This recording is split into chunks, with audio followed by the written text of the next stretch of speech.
the office that was purchased by government for retired President Mwai Kibaki, the third president of the Republic of Kenya, the greatest president Kenya has ever had, that office where Kibaki used to sit is where Dennis Itumbi is sitting.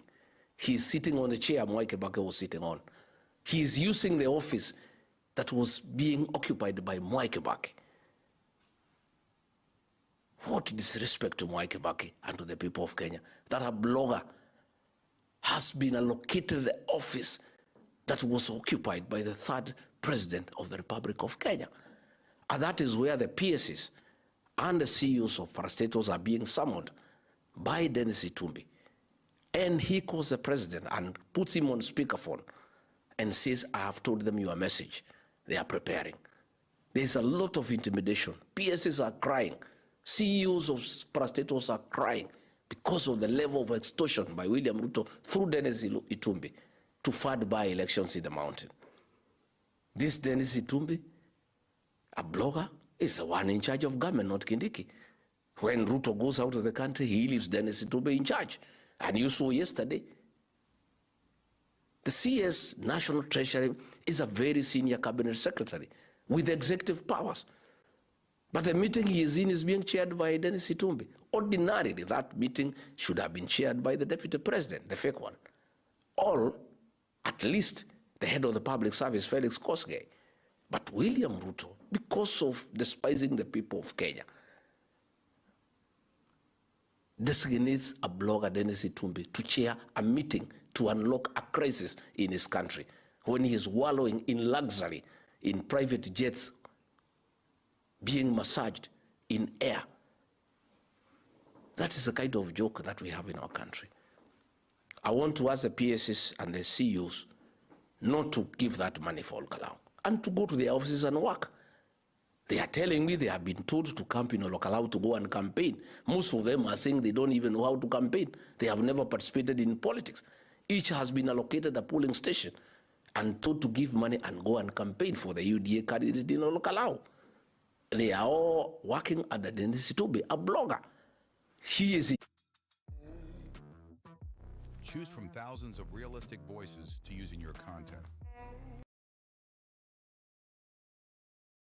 Greatest joke in the history of Kenya, that a blogger is in charge of PSs and CEOs of state corporations, that a blogger is chairing a meeting attended by the CS National Treasury, Energy and Petroleum, and the CS for Transport and Infrastructure.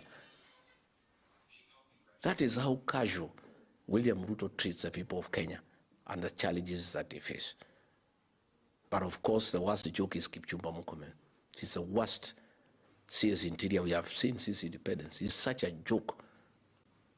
You know? Even if William Ruto wanted a college to be CS Interior, why can't you look for a serious, mature fellow?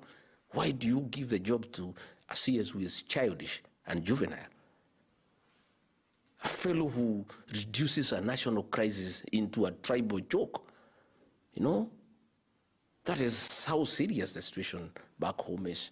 So let me ask the officials of the transport sector who have said they will negotiate with the government. I hope they will not be compromised. I hear yesterday Dennis Itumbi tried to give them 500,000 shillings, 7 of them, they refused. I hope they have not been given more. I want to give them the benefit of doubt and believe they have not been compromised. Let them go to these negotiations with an open mind. First, they must demand that the bad fuel, the low-quality fuel, must be removed from the market.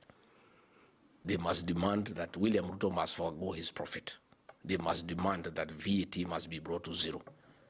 They must demand that the 7 shillings for fuel levy must be removed.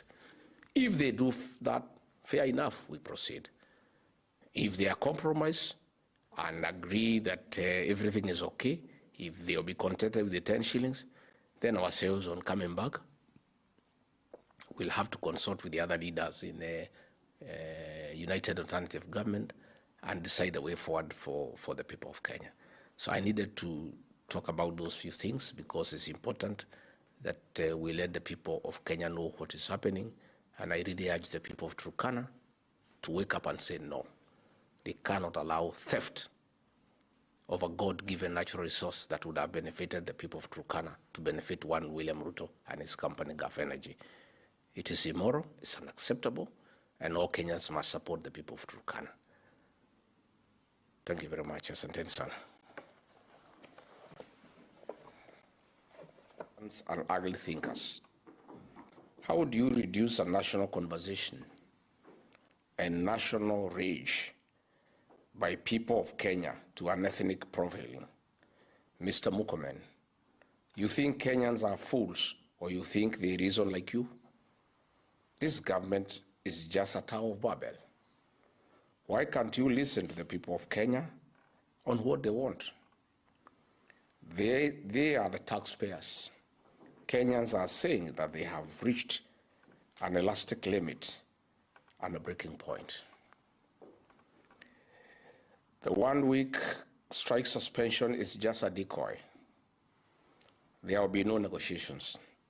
I urge the transport sector and Kenyans to continue agitation until there is justice. It is no longer sustainable to run many businesses in Kenya. Business people should not be used as conduits by cartels to make breaking profits. Instead of William Ruto sitting down in the office to work, he is hopping from one flight to the next, attending international conferences that can be attended by directors in their ministries. William Ruto and his government, please swallow your pride and listen to the people of Kenya. You will not look weak, although you are. Look at the mirror. You may not like what you see, but it's the reality of the matter. To the commander of goons that are destroying property and harassing Kenyans, Lemo Domoro and Kipchumba Murkomen, please recall your goons and stop